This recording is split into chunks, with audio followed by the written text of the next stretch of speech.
Hello, everybody, and welcome to the Women Talking Money podcast. My name is Gretchen from Magenta Financial Planning, and today I'm joined by Jen Williams. Jen is the CEO and owner of two small but mighty businesses operating within Oxfordshire, Exec Support Solutions and Exec Recruitment Solutions. Following a 10-year career as a PA, Jen set up her first business after having her daughter 7 years ago and now enjoys a life as a business owner, working part-time hours to ensure that her role as a parent always comes first. So welcome, Jen, and thanks for joining me today. Thank you. Thank you for having me. So Jen, do you just want to fill in, it's a very short bio. Do you just want to tell us a little bit more about the businesses and what you're up to and I guess what's important to you with that work-life balance? Yeah. So going way back, life before I was ever a PA, I actually trained as a dancer for 20 years. And if you asked me why I didn't continue that, it would be money. But I then embarked on 10 years as a corporate PA in EA, which is personal assistant, executive assistant for people that don't know those terms. And I absolutely loved it. I then happened to be made redundant when I was 7 months pregnant from my last employed role. So that sort of changed my landscape of my career a little bit and therefore changed my earning potential. But with the support of a then breadwinning husband, I took my time off with my daughter to plot and plan launching my first business. And Exec Support Solutions came about in 2018. And then owing to other personal situations and things that happened in my life, 4 years later, I launched Exec Recruitment Solutions. And like I say, two small but mighty businesses. We absolutely love what we do. We have amazing clients. We've got fantastic people that work in the team. And ultimately, it gives me the freedom to be a mummy to my 7-year-old, which is absolutely number one job. So, yeah, here we are. Excellent. And yes, I mean, certainly I see especially with the kind of VA work, being a the people I speak to being a really great flexible role around, having children, being able to be, more in control of when you work, what you work on and that kind of thing. We've seen a lot of that, certainly since post-pandemic as well, of spring up as great opportunities for women. Yeah. And I think if most business owners are honest, Gretchen, the reason that we do it is for some element of flexibility, whether it's flexibility around looking after kids or caring for elderly parents or, just because you don't want to work for someone else anymore and have to go to them and ask for time off or ask to leave early because it's sports day. Launching a business for me and becoming a business owner was sort of multifaceted, but I make no, secret over the fact that my number one objective is to just be there for my daughter. I've only got one. I'll only ever have one, one and done. And, I want to be there for her when I can to still pick her up from school and walk away holding her hand while she'll let me. Because it won't be long before she doesn't. And she'll just go, Mum, you're so embarrassing. Don't walk with me as I'm leaving school. Or just better still, don't pick me up at all. So, yeah, being mummy is number one, but I also absolutely adore being a business owner. And I think, if I'm honest, it's probably something that I've wanted to do for a long time. So it was a dream fulfilled of mine when I launched Exec Support Solutions in 2018. Fab. So today, we're talking money. And Yes. That's the primary goal of this, is just to have more open conversations about money and highlight that it's okay to talk about these things with people. And so talk to me a little bit about what you heard about money when you were growing up, or any kind of, did you talk about it as a family? I think we did. I'm one of three. I'm going to put it out there and say I'm a classic middle child. I am. So from as early as I can remember, I earned money. So even at 13, I had a job babysitting the kids down the road and earned my money in the school holidays. And then when I was a bit older, I got a waitressing job at the local football club and I used to waitress their events. And, that was all cash in hand stuff. So you had that cash and then you had to sort of learn for it to not burn a hole in your pocket, which was absolutely my dad's favourite phrase, So I was always fairly money savvy. I'm not entirely sure where that came from. I'd like to think it probably came from my dad, who was our breadwinner, and he worked incredibly hard for us as a family of 5 growing up. My mum, gosh, she'll probably hate me saying this, she's terrible with money. But then, she was with my dad from when she was about 17. So back in the day, she absolutely relied on him for everything financially, right? He paid all the bills. He was the main earner. The family holidays we went on, he paid for. Um, I saw my mum rack up a lot of debt, even within my marriage, her marriage to my dad. And I think very early on, I sort of knew I didn't want to live that way. The idea of owing people money that actually just wasn't yours, and spending money that wasn't yours, it never sat right with me. But then interestingly, my brother and sister have very, very different attitudes to me to money. My sister absolutely burns through it. She is that classic, I've got 20 quid and she'll spend it. So yeah, money wasn't a taboo subject in our household. I didn't grow up in a household where there was an abundance of it. I don't feel like we went without, but we were very sort of, my parents were very like working class, I suppose, in terms of working really hard for whatever we wanted or needed, and then we'd get it. But we weren't spoiled by any means. We were all taught that if we wanted something, we had to save up for it, whether it was the latest pair of trainers or a new game for the PlayStation. We had to save it for it, and whether that was doing chores or going and earning it, that's what we did. Really interesting that, because you said, or you probably hate me for saying it, about your mum and her kind of her money journey. It's quite an interesting one, isn't it? Maybe when you're, as young as she was, getting into her relationship with someone who is earning, it's probably just a kind of concept of like not fully, like, yeah, like that value of money, and maybe the way she'd been brought up. It's really Yeah. interesting how it like filters down Well, you it's know. interesting you say about how she's brought up. My mum was brought up as one of 11 in a very, very poor family. She'll always say they had nothing. The shoes on her feet were never brand new. She shared bedrooms. They portioned their meals. So she grew up in a time when she literally had nothing. And I think once she sort of got with my dad, even though it was still sort of weird times, not weird, but it was different times back then, wasn't it, versus Yeah. our generations now. She took on the homemaker role. So, she had 3 kids and she kept the house clean and tidy and she did an amazing job at it. And my God, I have a whole next level of appreciation for my mum. Now I'm a mum. But that kind of was the dynamic then, I think. Yeah. And it's so not like that now. And actually, I love that we're moving into an era where, as I'm raising a daughter, I do make sure that she gets to know about money and she understands that mummy and daddy work very, very hard for it. And things don't just appear, food doesn't just appear in the fridge and bills need paying for. And if we're going to go on holiday or go out for the day, we have to work hard to earn that money before we can afford it. So yeah, I hope that I'm sort of slightly changing the attitudes that I think I saw come through my mum and my dad and their generations, sort of going future forwards. And I love that women now talk about money more openly, and we should be much more prouder about earning it and it being ours and then spending it and doing what we like with it. So we should. Yeah, taking ownership of it, isn't it? And, really embracing like we're working for this. I want to be equal in that kind of conversation. I think that's really important. Although I know that it still doesn't happen in every partnership or every family dynamic. There's still, I think that traditional mix still holds like really, really, really hard to kind of shift it. Yeah. So it's really interesting. So one of the things you mentioned there was around, making sure your daughter has the right messaging and things like that. Do you run how do you manage your money now? Like, do you have a budgeting system? Do you think that running the business or starting the business has helped you kind of in that journey as well around personal money? Yeah. So do I have a budget and do I run a budgeting system? Yes, both personally and professionally.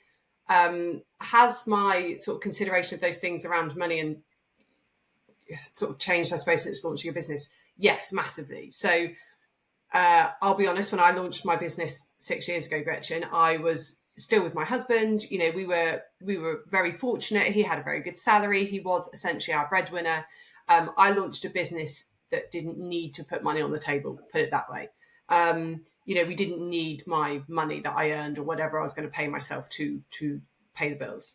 So I was in a very fortunate place launching that business, and I make no secret about that. It was a great place to sort of be able to launch a business, because I think from a financial perspective, it gave me the luxury of not having to work with absolutely everyone that came through my door. And it meant that I got to really, really carve out a business of clients and people that I was working with and closely with, and people that I brought into the team that I really, really wanted to be there, instead of this like feast or famine kind of like, okay, but I just need the work and I need to make the money. So, you know, that is a real place of luxury. I confess. However, my personal situation changed 2.5 years ago, and I left my husband. So, you know, we are no longer together, nearly divorced.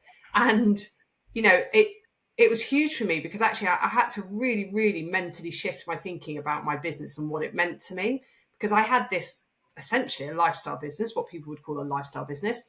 And although it was going great and it was growing and it was doing really well and we'd won awards, you know, it ultimately was making me pocket money. You know, we didn't rely on it because my husband had it covered, right? Our bills, fine, you know, we got to go on nice holidays. We did okay.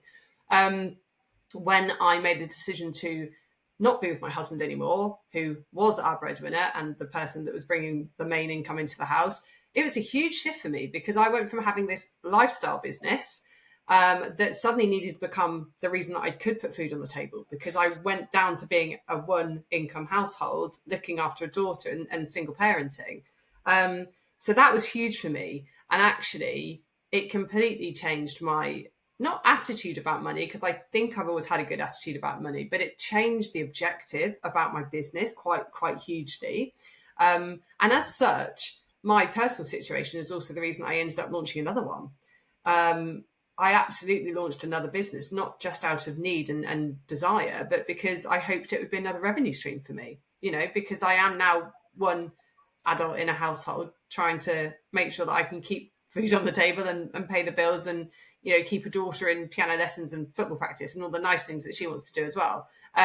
So yeah, it's amazing, isn't it, how our attitude to these things does change, and that has to almost run in tandem with being a business owner, I think, and the reasons why you have a business. I'm really intrigued about this because I've done quite a lot of work with other business owners when we've talked about money, and we've talked about, you know, everyone's got a business plan. But how I think quite often there's a linkage issue with how that links to your personal plan, and it feels like with your story you've had to be like really aware of what this part of your business has to generate for making sure the necessities and some niceties are are there for you and your daughter. But I'm quite intrigued to, like, you know, because you're still balancing, you know, some part-time work in that as well, and still wanting to be there and be present.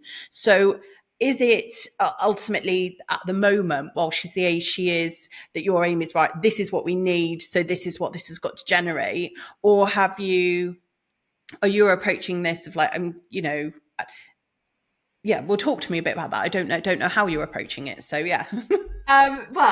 So I think when I was still with my husband, it was a bit, as I said, it was a bit like creating pocket money, right? It was so that I could be self-sufficient and put my own fuel in my car and pay for my own mobile phone bill and, you know, pay for a new handbag or whatever it was that I might have wanted. Because being a kept woman has never sat right with me. And I don't think I was, even when I had a husband that was a breadwinner. But, you know, hey, I was looking after a child, right? And it's like the toughest job without remuneration. If only there was a salary for parenting. So I went from that to then going, okay, right, how much money do I actually need to be taking into the household every month? And what am I going to do about that to make sure my business can accommodate it? So I think first things first, I just went, well, what can I afford to take out of the business without leaving it brassic, and without leaving it in a position of financial instability? And then when I realised perhaps that wasn't quite enough, I looked at what I needed to do to grow the business or, you know, further my sort of reach in terms of having another revenue stream, hence the creation of the second business. But still, throughout all of that, I have to balance, and I do balance, you know, the money and the business and the finances with a fine tooth comb. You just have to as a business owner, because time and time again, I see business owner friends that get themselves into debt. They are spending beyond their means. they're not planning for financial outlay, and it just leaves them in a world of pain. And I'm really proud to say that I run two businesses without any debt. And that goes for my personal life as well, actually, apart from a stonker great mortgage. But hey, haven't we all got one of those?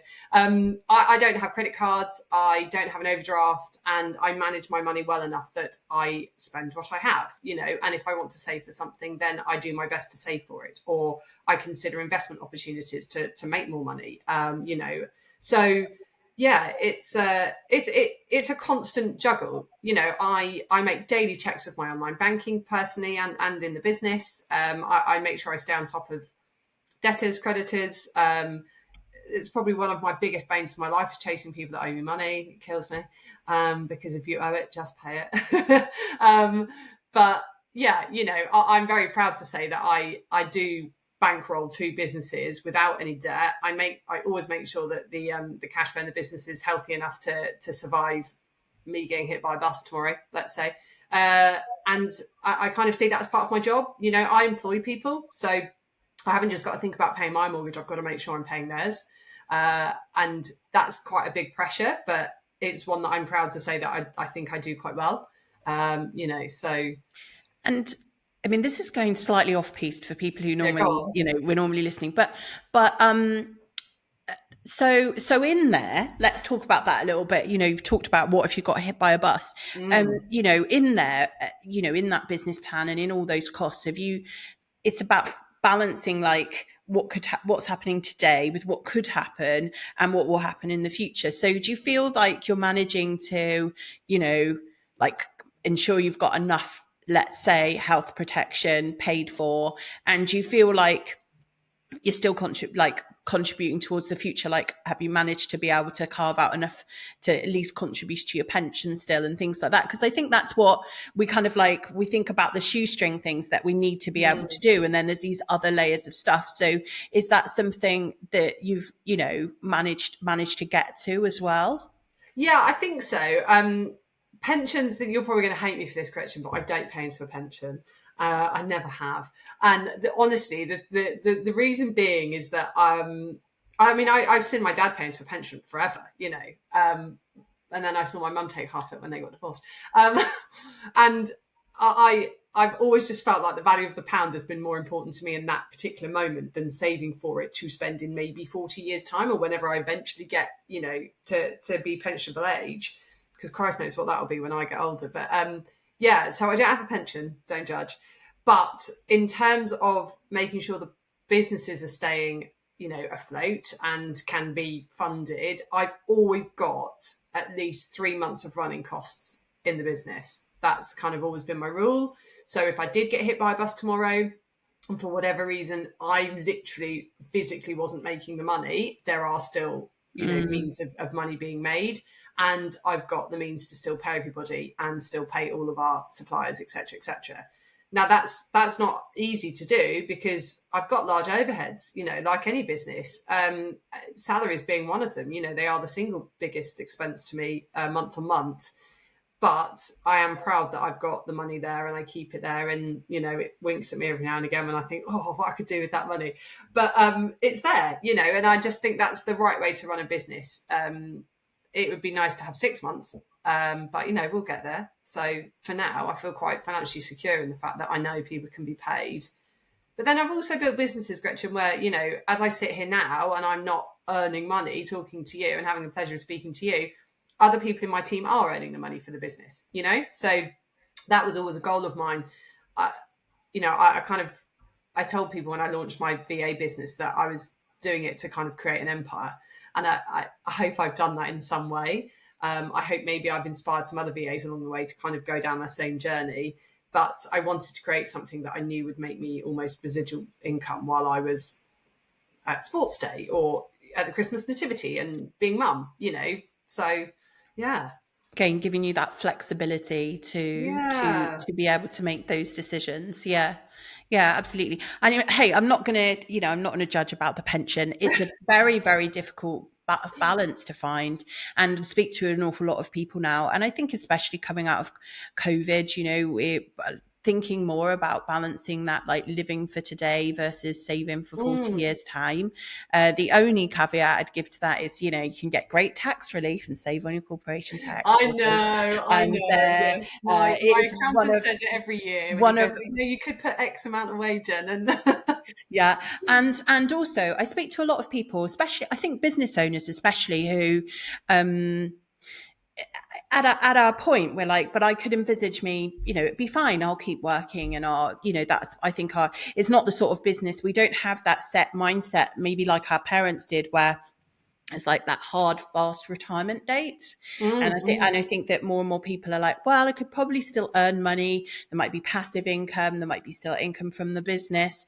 yeah, And I 100% get that. Obviously, with my financial planning hat on, I also feel that we should also be privately saving for something, because state pension ain't going to be enough, and it might not even no, exist.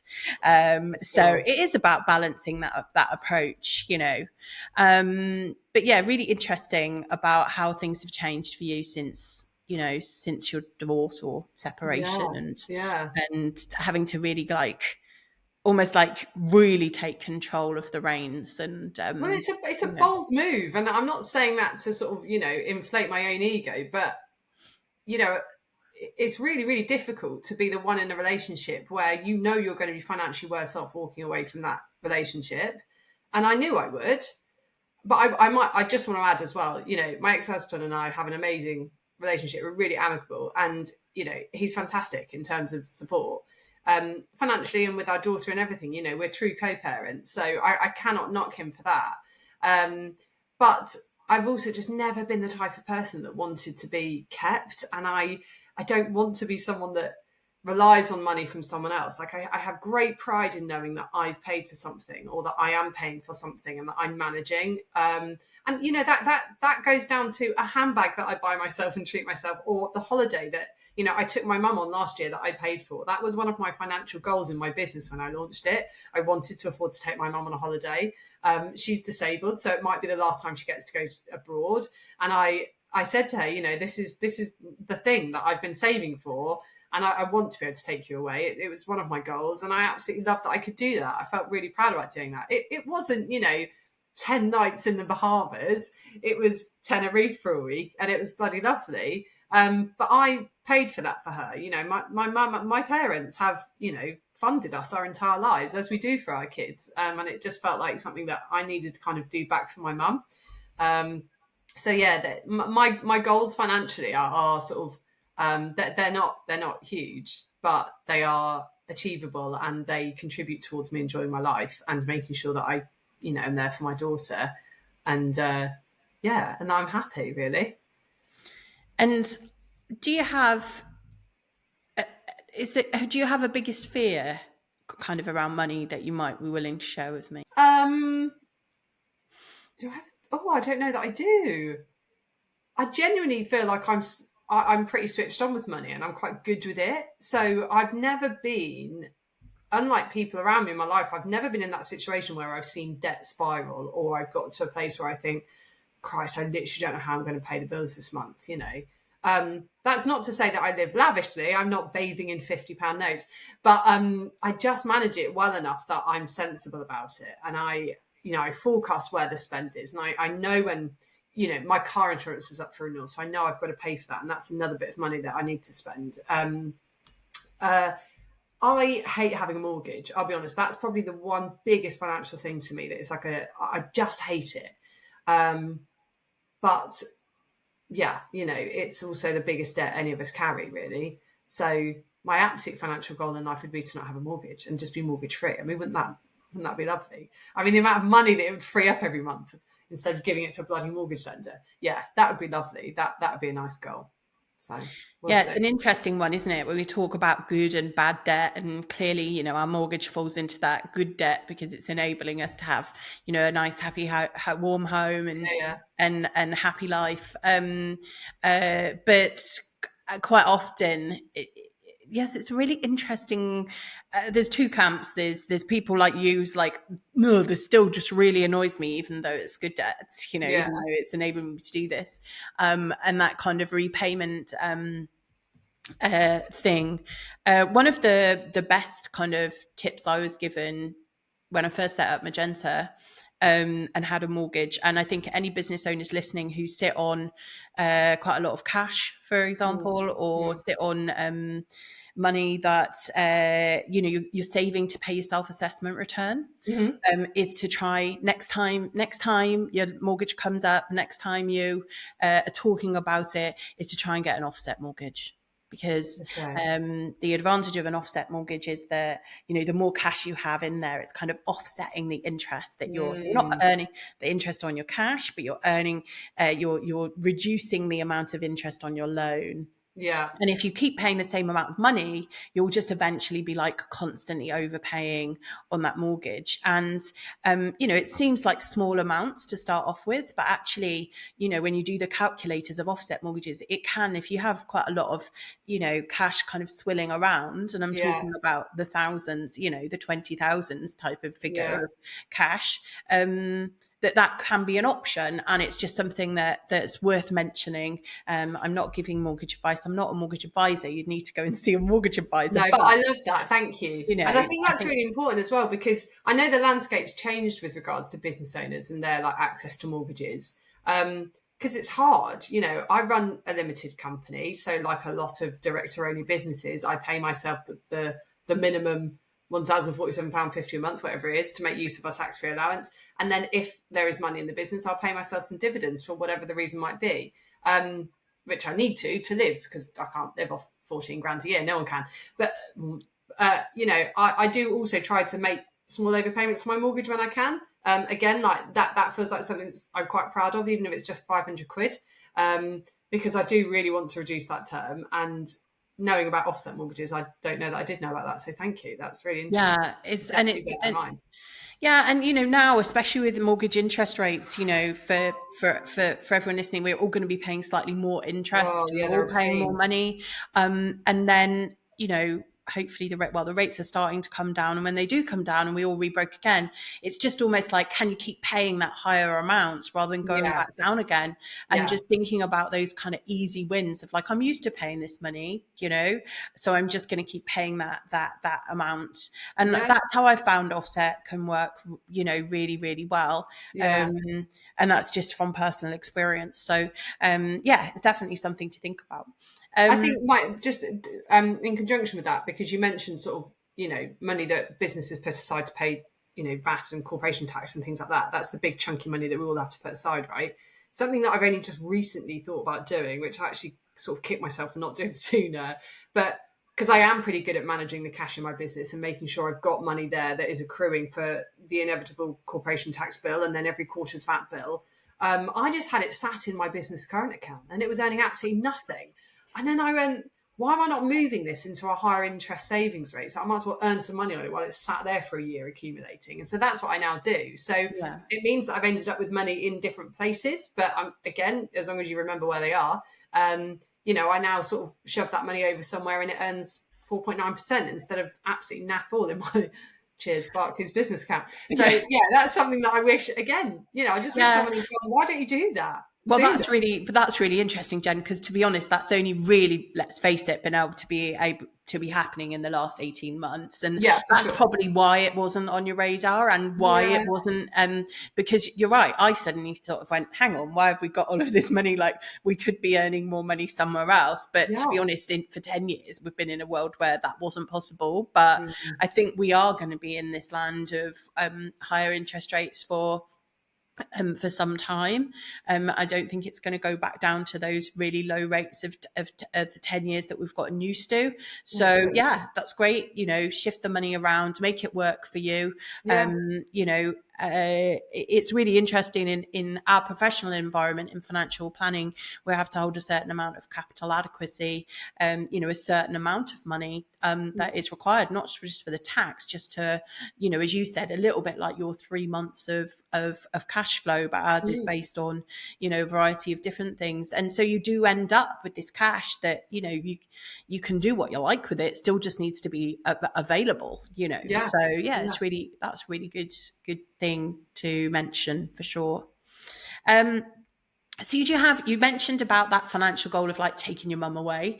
Do you have something that you're working towards? Like, what's the new goal? What's the thing you're aiming So for this year's now? goal was to take my daughter on a beach holiday. So Okay. since her father and I separated, we didn't get to go away last year. And when we sort of, my daughter Erin and I sat down at the beginning of the year and said, right, what are our goals this year? She had goals like learn how to cartwheel, and mine was, well, I'm going to pay to take you on holiday. So we're going to go on a beach holiday this year. And we are, I'm really pleased to say we're off to Tenerife in September. Lovely. And again, I just feel really proud about that, because as a single parent, it's not easy to do that. It's not easy to find the money.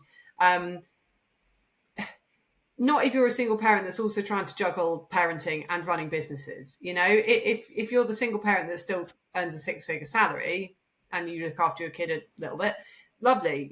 Your income hasn't changed. But it did change for me in terms of how I spend it and how far it has to go now. So yeah, really, really pleased to be doing that. As for the next goal, don't know. I don't know that I've got one actually. I don't tend to plan them too far ahead. The mortgage thing is just like an ongoing trickle of a goal. Let's just get the mortgage paid off and not have that hanging around my neck. But yeah, it's You'll have to think about that while you're on the beach in Tenerife. what, my mortgage. I'd rather No, not. your next goal. I will. Yeah, I will. No, I have don't short think term about the goals. mortgage. So things like, I quite like nice handbags. I'm not going to lie. And if I want to treat myself to a nice handbag, that's a short term goal for me. Or buy myself a nice watch or something. They are short term goals, but they are things that again I work hard enough toward and then go, oh, treat myself. But yeah, the bigger stuff, it's holidays, it's things like my daughter wants a cabin bed. This is like her latest thing. She's desperate for a bed, the one that's elevated with a desk underneath. And they're not cheap, they're hundreds of pounds. So I've sort of said, mummy will save for it, and perhaps it will be, your Christmas present, as it were. Get daddy to chip in or whatever. But yeah, these things, you can't just magic money up, can you? And that's absolutely the message I'm trying to teach my daughter when she goes, mummy, can I have this every time we go into a toy shop? Yeah. No, because you have to earn it. So yeah, it's funny, isn't it? But I hope I'm bringing her up with some good attitudes towards money. We'll see. Well, there's a whole load of stuff, isn't there, that like habits are formed by the age they're 7, by the time they're 7. So you're already at that stage. It's also a Um, different world though for money, right? I realised this when she was really early, because we're so sort of much more in that world now of being cashless. When my daughter was like 2 in the buggy, I'd give her my debit card to be able to pay, which obviously you just do by tapping, right? And then I suddenly realised, God, this is how my daughter thinks you get money. And if I'd ever say to her as she got a bit older, I'd say, well, mummy hasn't got the money for it right now. It might not have been true. It was just more to teach her a lesson that you can't always have what you want at the time. And she'd go, mummy, just go and put the card in the cash machine.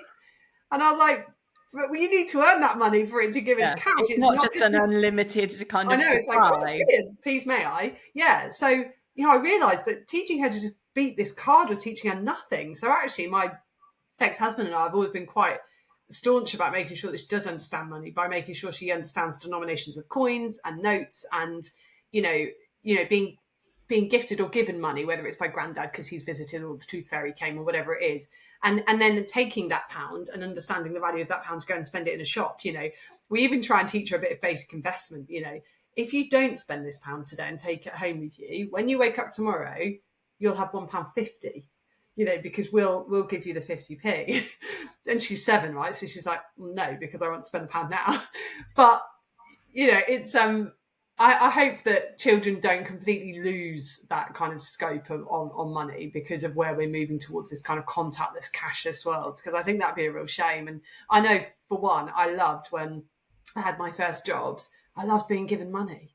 It just felt exciting and it was tangible, wasn't it? And it was something that you then understood having gotten and then understood the loss of when you gave it away to buy something. And I just think we're losing that a little bit because we all just go, yeah, boop, there you go, just paid.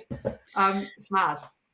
Yeah, I did read an interesting stat though, especially with all of the drama they had about all of the systems going down. No Wi-Fi, no chip and pin.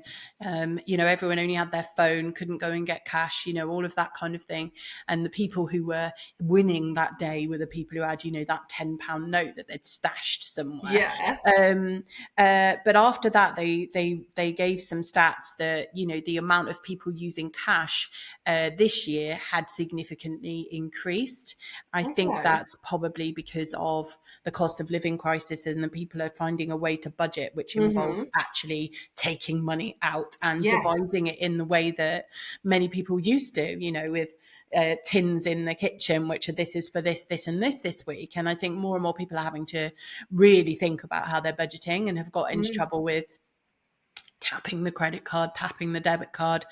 So I think it'll be interesting to see whether it somehow reverts back. I mean, it's never going to go back to where it was, but I do think there is a little bit more kind of like, hang on a second, people kind of cluing up to that, and things like systems going down where then you couldn't buy anything. Yeah. We Yeah. couldn't do anything. Yeah. Will be quite interesting to see like how that kind of thing changes things as well. I must say, I'm one of those people that actually still always has cash in my purse. And I'm not always a lot, but I try to. I think maybe just because I've got a small child, we end up going places where, I don't know, there's a ride that she wants to go on and it costs £1. And so, I make sure I give her the pound and she has to go and give that pound over to understand the loss of that pound to go on the ride. So I do try and keep cash in my purse. But yeah, there's an awful lot of us around that just we don't. We rely on the digital version for everything, don't we? It's kind of Yeah, scary. I was in a cafe, and they were like, "Oh, we the card machine's down," and I was like, "Oh, it's fine because I've got cash." And other people came in and went, "I can go and get cash because it was next door." But a whole Yes, load of people came in just with their phones. You of can't go course. to the bank with your phone. You can't go to the cash point with your phone. So there was like, no, that's not. They I know. couldn't do that. So yeah, it's really interesting how things have just really have changed so much. Yeah. And thinking about that kind of money thing for children definitely is going to be a challenge about how those things have changed. Well, and they're just growing Um, up in a far more expensive world as well, though. yeah, And that's really hard to kind of teach a 7-year-old. We were in we were in a toy shop the other day, and my daughter wanted something. Standard, she's a kid. Mummy, please may I promise to be really good. But the cost of it just felt obscene compared to when I remember I might have gone and spent my pocket money on a toy like that. I mean, she brought me a magazine the other day in a supermarket that she wanted to buy. The one that comes with a plastic tap that's just landfill. And it was £8, £8 for a kid's magazine. And I was like, I just had to say, no, I'm sorry, but that's just an obscene amount of money to spend. I'd literally rather you spent £8 on a book. I'd rather you bought yourself a nice top or anything than £8 on tap like that. It's kids stuff is no longer pocket money prices, which is a real shame. And that's probably the biggest shame because kids are probably still getting given £2 for doing the drying up or stacking the dishwasher. And now they almost can't spend anything with that £2. Yeah, it's weird times, isn't it? It's a very expensive world we live in. yeah, absolutely, and it has changed dramatically, Mm. for sure. So I think we've kind of touched on this. We'll round off, but I think we've touched on it, and I think I have an idea about what you're going to say. But what does financial freedom mean to you? I think I'm halfway there in the sense that, as I've already mentioned, I'm very proud that I don't live off debt. So I don't have credit cards. I don't have an overdraft. I manage my money and my savings pretty well, I think. Um, what does success look like to me? That's easy to answer. It's being there for my daughter and it's being a mummy. So it's never missing a nativity play. It's never missing sports day. It's being able to dash to the school as soon as she's poorly or pick her up or take the day off with her. So that's an easy one. I think that is therefore sort of twinned with the financial freedom because for me, knowing that I can spend the day at home with my daughter and not have to do as much work doesn't directly impact how much I then get to bill our clients at the end of the month. Because what I've done is build businesses where actually the fabulous people in my team are going out there and helping make the money. And I've also built, one of my businesses is a retainer model whereby actually we are billing people every month for the same thing anyway. So we've got a fairly sort of predictable measure on income. So yeah, I mean the mortgage thing ultimately is financial freedom for me because it's the one biggest outlay in a month. I absolutely hate paying it, mostly because of the interest rates. It's not that I'm not willing to pay for the lovely house that I live in. It's the fact that when you look at what you would have paid back over the whole term of your mortgage if you never overpaid and if the interest rate never changed, and you go, what? That kills me. I absolutely hate it. So yeah, let's just not have a mortgage. That would be nice. Okay, mortgage free is the goal. That would be nice, wouldn't it? Yeah. All right. Well, thank you so much for talking to me today. I really appreciate your time, My taking time out of the pleasure. business. And yeah, I hope, the summer holiday goes fab in September. Thank you. Yeah, thank you for having me. It's a real pleasure. Really nice to meet you, Gretchen.